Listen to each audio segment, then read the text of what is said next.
Hello and welcome to the May edition of the Southwest Florida Market Report. I'm Brad Dohak with you here again. I wanted to start off, we do have a few very interesting facts about what's going on in the market, similar trends to what we were seeing last month.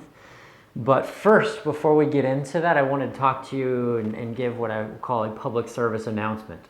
It's about Zillow this time. So Zillow is a great consumer website. Lots of people go there. They have a good app. I actually tell people to go there to get information about, if you're getting financing on a property, to figure out what your total payment would be. They have a great application for that as well.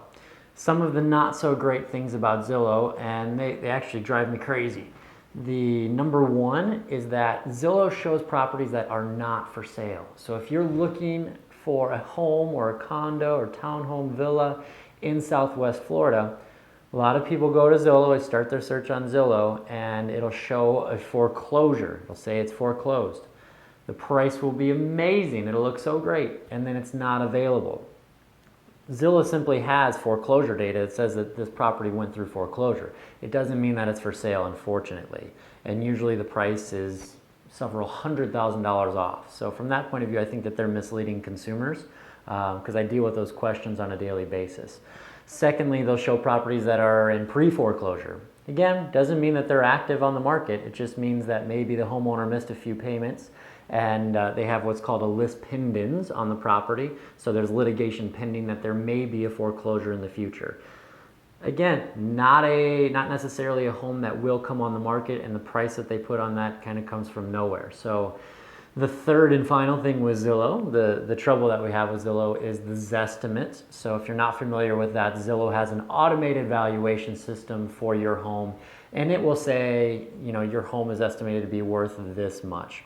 It's not an exact science by any stretch. So it's a fun tool. It's something to look for the entertainment value, but unfortunately Zillow is not familiar with the inside of your home. They're just taking the sales records, basing it on a square footage, location, and trying to come up with some type of a value. So if you have any kind of upgrades, anything like that in your home that are of note, Zillow doesn't know about that. And it's actually not Zillow, it's just an algorithm that comes up with these numbers.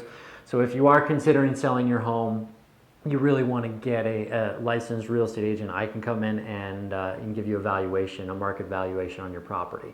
That's the proper way to go about it. And then if you're looking for something to buy in the area, our website is directly connected with the MLS. So you're getting live data in real time all the time. So there's my public service announcement for the month. Now let's get to the meat and potatoes of what's going on in the market. So more of the same as last month. We've had year over year, we have sales down. We're talking single family homes in Lee County, they're down about 8% these are April numbers of 2016 over 2015.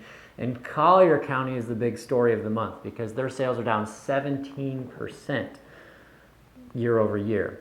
Their prices are up, their median sales price is up 16%, and Lee County is up 4.7%. So prices are up a little bit, sales are down. There's nothing to be alarmed with here. It doesn't seem like there's any kind of a major market shift that's happening. It seems like we're getting, stabilizing quite a bit. One way that we can tell that is by the amount of inventory that's on the market. So if you look at the amount of inventory in Lee County, we're right at between 5 and 6 months worth of inventory. This is for single family. And if you look at Collier County numbers, that's a little over 7 months worth of inventory. So 6% is what we would consider equilibrium in the market. It's not really a buyer's market or a seller's market. So our numbers are not far off from being in a healthy market. If we rewind a few years back to, say, 2007, we had almost 3 years worth of inventory on the market. So right now at around 6 months, that doesn't, there's nothing to be alarmed at with the real estate market. We're seeing what I would call, a minor correction. And I would assume, based on the numbers that we're seeing, that we would level off a bit as far as the rise in appreciation and such. So that really does it for the May 2016 market report. If you have any questions, please let me know. That's what we're here for. Look forward to hearing from you soon, and make it a great week. Thanks.